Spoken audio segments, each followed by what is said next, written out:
એક સમયની વાત છે. હરિયાળીથી ભરેલા એક વિશાળ જંગલમાં ઘણા પ્રાણીઓ ખુશીથી રહેતા હતા.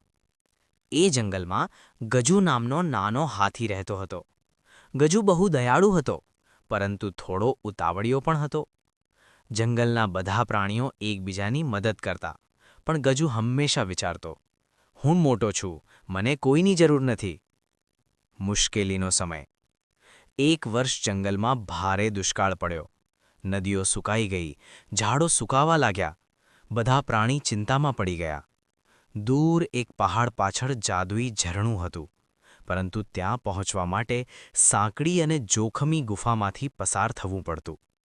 સિંહરાજાએ કહ્યું, આ સફર આપણે બધા મળીને કરીશું. પણ ગજુ બોલ્યો, હું એકલો જ જઈ શકું છું. ગુફામાં ફસાયો. ગુફામાં પ્રવેશ કરતાં જ એક મોટો પથ્થર ખસી પડ્યો અને ગજુ અંદર ફસાઈ ગયો. તે ડરી ગયો. પહેલીવાર તેને સમજાયું કે એકલતા ખતરનાક બની શકે.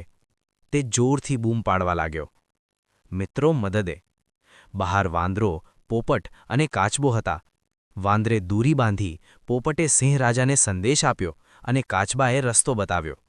સૌ મળીને મહેનત કરી અને ગજુને બહાર કાઢ્યો. ગજુની આંખોમાં આંસુ આવી ગયા. મિત્રો, આજે મને સાચો પાઠ મળ્યો, તેણે કહ્યું. પછી બધા મળીને ઝરણા સુધી પહોંચ્યા. ઝરણાનું પાણી પીતા જ જંગલ ફરી હરિયાળું બની ગયું. બધા પ્રાણીઓ ખુશ થઈ ગયા. ગજુએ વચન આપ્યું, આજથી પછી હું ક્યારેય એકલો નહીં ચાલું. મિત્રો સાથે મળીને જ સાચી શક્તિ આવે છે.